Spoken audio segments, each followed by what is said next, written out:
అనకాపల్లి జిల్లాలో ఉన్నటువంటి పర్వాడ ఫార్మాసిటీలో ఠాగూర్ ల్యాబొరేటరీస్లో జరిగినటువంటి ప్రమాదం మీద సమగ్రమైన విచారణ చేయాలి. అలాగే మంత్రి ప్రకటించినటువంటి ఏదైతే ఈరోజు పత్రికల్లో చూసి మేము కూడా కార్మిక సంఘాలుగా చాలా ఆశ్చర్యానికి గురవలసినటువంటి పరిస్థితి. ఇప్పటికే రాష్ట్ర ముఖ్యమంత్రి చంద్రబాబు నాయుడు గారు ₹1 నష్టపరిహారం ఎసెన్షియల్ ఫార్మాలో కానీ సినర్జన్లో కానీ స్వయంగా రాష్ట్ర ముఖ్యమంత్రి ప్రకటించి ₹1 బాధిత కుటుంబాలకు అందజేశారు.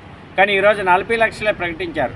ఏంటి ఈ మంత్రి గారు రాష్ట్ర ప్రభుత్వం ప్రకటించిందా, ఈ మంత్రి ప్రకటించాడా అర్థం కాలేనటువంటి పరిస్థితి. అందుకని రాష్ట్ర ముఖ్యమంత్రి స్వయంగా ఈ ఏదైతే బాధిత కుటుంబాలు ఉన్నారో వీళ్ళకి ₹1 నష్టపరిహారం చెల్లించాలో, ఏదైతే ఈ పరిశ్రమలో జరిగినటువంటి ప్రమాదం మీద సమగ్రమైన విచారణ చేయాలా. ఎందుకంటే ఈ పరిశ్రమలో జరిగినటువంటి ప్రమాదంతో పాటు యాజమాన్యం నిర్లక్ష్యం కూడా కనబడుతోంది. సకాలంలో వైద్య సేవలకు అందించలేదు. అందువలన ఈ రకమైనటువంటి ప్రమాదంలో 27 మంది అస్వస్థకు గురయ్యారు, 2 కార్మికులు చనిపోయారు. కాబట్టి దీనన్నింటి మీద సమగ్రమైన విచారణ చేయాలా. మంత్రి ప్రకటించినటువంటి 40 లక్షలు ఎట్టి పరిస్థితుల్లోనూ కార్మిక సంఘాలుగా మేము సహించడం లేదు, ఎట్టి పరిస్థితుల్లో అంగీకరించేది లేదు. కాబట్టి ₹1 పరిహారం అనేటువంటిది ఖచ్చితంగా ప్రకటించాలనేటువంటిది ఇప్పటికే పక్కనే ఉన్నటువంటి ఈ ఫార్మాసిటీలోనే సినర్జన్ ఫార్మాలో జరిగినటువంటి ప్రమాదంలో ₹1 నష్టపరిహారం బాధిత కుటుంబాలకు చెల్లించారు. మరి ఈరోజేమో ఈ పరిశ్రమలో 40 లక్షలే ప్రకటించడం అంటే మంత్రి చేసినటువంటి ఈ ప్రకటన చాలా తప్పుడు ప్రకటనగా, కార్మిక కుటుంబాలని ఈదుపాలు చేసేటట్లుగా బాధ్యతారహితంగా ప్రకటించినట్లుగా మేము భావిస్తున్నాం. అది ఎట్టి పరిస్థితుల్లోనూ అంగీకరించాం.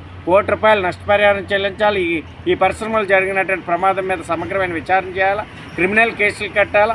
ఎట్టి పరిస్థితుల్లోనూ ఈ పరిశ్రమ మీద ఆ రకమైనటువంటి నివేదిక ఆధారంగా చర్యలు లేకపోతే మాత్రం భవిష్యత్తులో అట్లాంటి ప్రమాదాలు జరిగేటువంటి పరిస్థితి ఉంది. అందుకని inspector of factory pollution control board అన్ని శాఖల అధికారులు సమగ్రమైన విచారణ చేయాలనేసి CITU pharma city staff and workers union demand చేస్తాం. ఎసెన్షియల్ ఫార్మాలో ₹1 నష్టపరిహారం ఇచ్చారు. ఇక్కడ ఎందుకు నష్టపరిహారం ఇవ్వరు అని ప్రభుత్వాన్ని అడుగుతాను.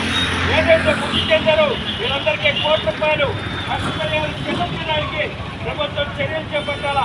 ఆ రకంగా చర్యలు చేపట్టకపోతే పెద్ద ఎత్తున ఆందోళన చేపట్టవలసి వస్తుందని ఈ రాష్ట్ర ప్రభుత్వానికి హెచ్చరిక చేస్తూ ఉన్నాం. మంత్రి బాధ్యత రైతుని ఎవరైతే చేయాలి.